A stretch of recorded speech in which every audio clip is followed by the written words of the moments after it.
Hi everybody, and welcome to Robin's House. I wanted to go over today the Daisy Daisy Scrap with Robin project because it uses an unusual technique that I haven't done before. So this has a lineup of cardstocks for forming a border around both sides here, around both sides of the paper pack.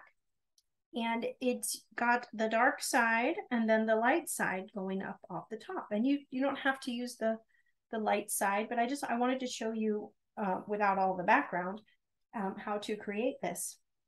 So what I did is I got my trimmer,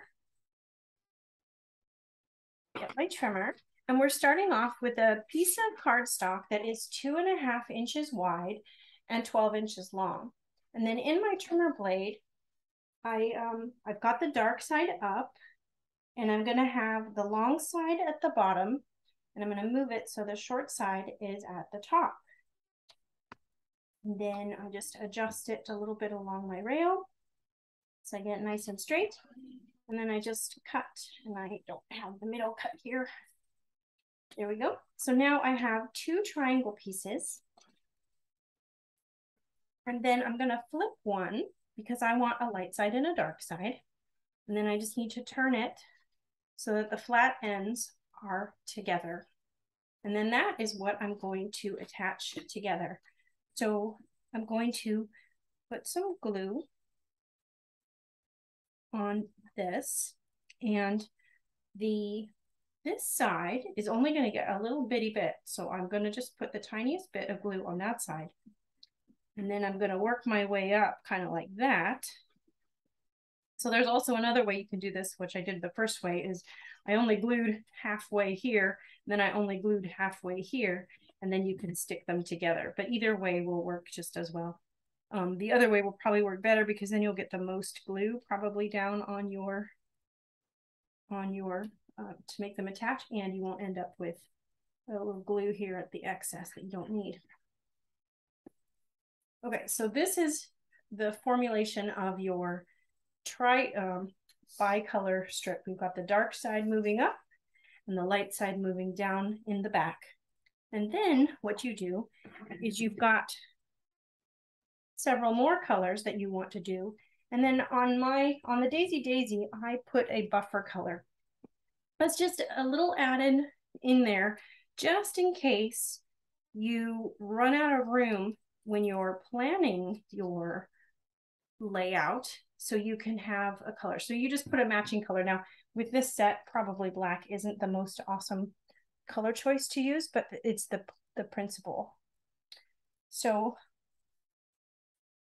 what I want to do, so the goal, I suppose, is to hide the black, but if you don't, then it'll be okay. So say for pretend, you're gonna lay out all of your pieces before you glue anything down. So you want to lay them down so there isn't a crack in between the colors. Lay them down, lay them down, lay them down. So there isn't a crack. You can see how nice it looks when they're all. Now you can use pattern paper for all of these, or cardstock like I did.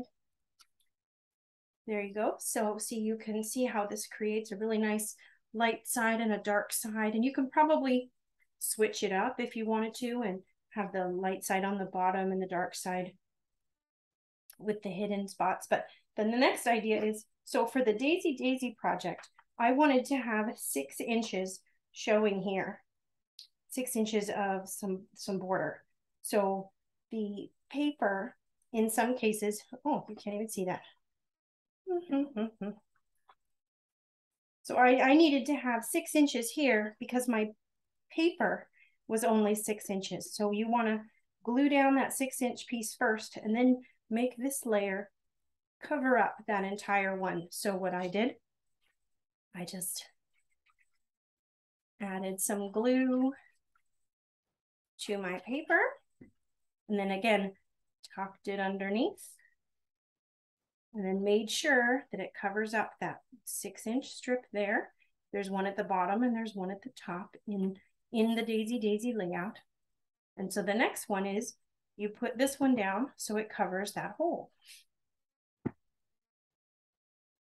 I'm just gonna kind of put enough on there to glue because this is just a sample. But then the idea is you then take this one, you make sure you're met on the top and the bottom and it's covered. Then you can move on to the next one.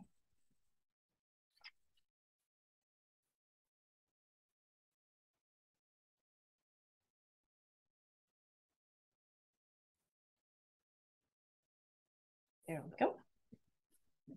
And then we can see we don't need to have black, but we can have black and then it looks real nice. So that is how you create the effect of the, I don't know what it's called, but this real nice folded, kind of folded, right? A folded ribbon look, because that's often how the ribbon looks when it's folded. So there you go. There's your technique for the Daisy Daisy Cards with Robin. Thank you so much for watching. Happy crafting.